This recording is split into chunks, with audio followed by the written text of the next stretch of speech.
இன்றைக்கி மாங்காய் பச்சடியும் மாங்காய் சம்மந்தியும் செய்ய போகிறோம். மாங்காய் சம்மந்தின்றது கேரளா ஸ்பெஷல், மாங்காய் பச்சடின்றது தமிழ்நாட்டு ஸ்பெஷல். இது ரெண்டும் நம்ம செய்ய போகிறோம். மாங்காய் எப்படி செய்கிறேன்னு பார்க்கலாம். முதல்ல மாங்காவை கழுவிட்டு நம்ம கட் பண்ணிக்கலாம். மாங்காய், வெல்லம், பச்சை மிளகாய், காஞ்ச மிளகாய், மஞ்சத்தூள், பெருங்காயம், கடுகு, உளுத்தம்பருப்பு, கல்லுப்பு, ஒரு மிளகாய் பொடி. இப்போ வாங்க நம்ம செய்முறையாக பார்க்கலாம். வச்சுக்கிட்டு தேவையான அளவுக்கு எண்ணெயை ஊற்றிக்கிட்டு கடுகு, உளுத்தம்பருப்பு சேர்த்துக்கலாம்.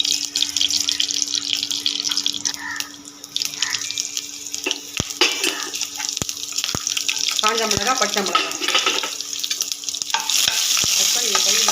இப்போ மாங்காவை சேர்த்துக்கலாம்.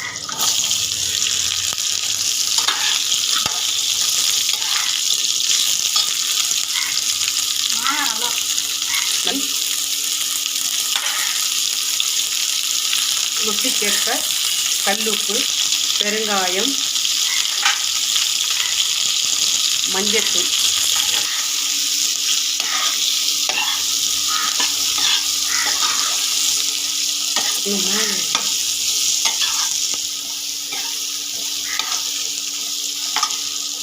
இப்போ மாங்காய் முக்கிற அளவுக்கு தண்ணி சேர்த்துக்கலாம்.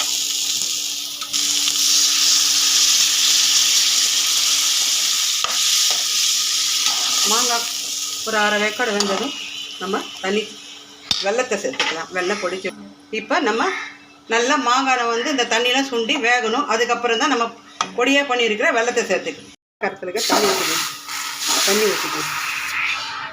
ஏன்னா வெல்லத்தில் கல், மண் அந்த மாதிரிலாம் இருக்கும். அதனால நம்ம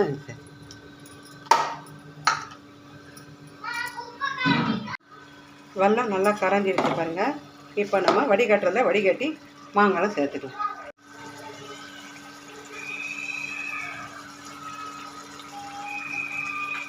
இன்னும் கூட மேலே போய் காட்டலாம்.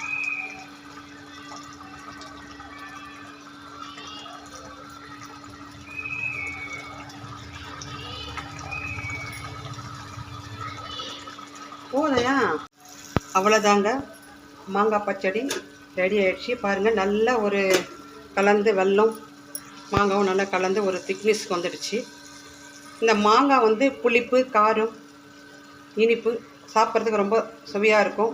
ஒரு நல்ல ஒரு டேஸ்டான ஒரு மாங்காய் பச்சடி இது நம்ம கிராமத்துங்களெல்லாம் மாங்காய் சீசன் வந்தாவே செய்வாங்க. இது அவ்வளோ சூப்பரானது. நீங்களும் செஞ்சு பாருங்கள். இப்போ இந்த தேதியில் நம்ம ஸ்டவ் ஆஃப் பண்ணிக்கலாம். ஏன்னா வெல்லம் இறுக்கிக்கும். அதனால் இது கரெக்டான பதம்.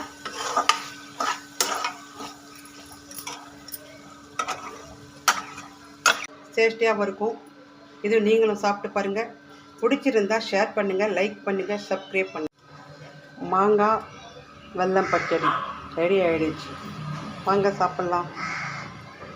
மாதா ஊட்டாத சோறு மாங்காய் ஊட்டுன்னு சொல்லுவாங்க. ஏன்னா இந்த மாங்காய்க்கு பெரியவங்கலேருந்து சிறியவங்கலேருந்து அடிமையாக இருப்பாங்க. இந்த மாங்காய்க்கும் மாங்காய் பழத்துக்கும்.